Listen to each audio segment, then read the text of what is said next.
একটা বিষয় আমার কাছে খুবই খারাপ লাগে, তাই ভাবলাম একটু আপনাদের সাথে শেয়ার করি। বিষয়টা হচ্ছে যে আপনারা বর্তমানে জানেন যে ওয়ার্ল্ড কাপ চলছে এবং এই ওয়ার্ল্ড কাপের আজকে হচ্ছে ফাইনাল ম্যাচ, রাত ১টায় অনুষ্ঠিত হবে।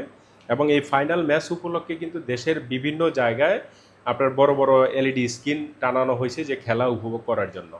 তো সেখানে মোটামুটি বেশ ভালো টাকা খরচ হচ্ছে এবং এই টাকাগুলা কিন্তু বিভিন্ন সম্প্রদায়ের লোকজন, বিভিন্ন শ্রেণীর লোকজন কিন্তু সেখানে কন্ট্রিবিউট করতেছে, যার কাছেই যাচ্ছে সবাই দিচ্ছে। মোটামুটি বেশ ভালো একটা টাকা খরচ হচ্ছে। তো আমার এখানে কোনো দ্বিমত নাই, আমি আগে বলে নিচ্ছি যে এখানে আমার কোনো দ্বিমত পোষণ নাই।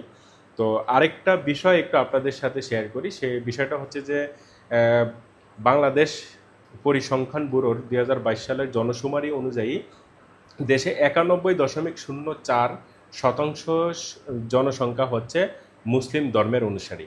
এরপরে হচ্ছে হিন্দু ধর্মের অনুসারী ৭.৯৫%। তারপরে হচ্ছে আপনার বৌদ্ধ ধর্মের অনুসারী, হচ্ছে ০.৬১%। এ প্রায়। এবং এরপরে হচ্ছে খ্রিস্টান ধর্মের অনুসারী, খ্রিস্টান ধর্ম হচ্ছে ০.৩০%। এরপরে হচ্ছে অন্যান্য ধর্ম মিলে হচ্ছে ০.১২% অন্যান্য ধর্মের অনুসারী।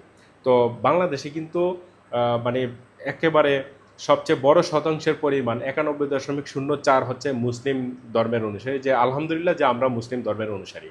তো আমাদের দেশ মুসলিম দেশ হিসাবেও আমরা বলতে পারি।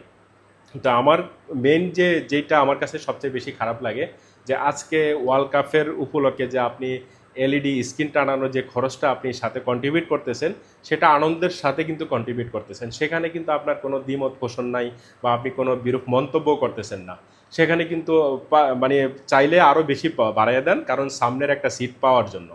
কিন্তু আমার প্রশ্নটা ওই জায়গায়, যখন এই মুসলিম দেশে মুসলমান আমাদের যে ৯১.০৪% আমরা মুসলিম, সেখানে যখন প্রতি বছর মসজিদ মাদ্রাসায় মাহফিল হয়, এই মাহফিল হওয়ার সময় বিভিন্ন লোকজন যখন আপনার কাছে আসে সাহায্য সহযোগিতা চাওয়ার জন্য, তখন কিন্তু আপনারা মানে অনেকেই দিচ্ছেন না, বা অনেকে দেওয়ার পরেও বলতেছেন যে এখানে ধর্মের নামে একটা চাঁদাবাজি শুরু হয়েছে।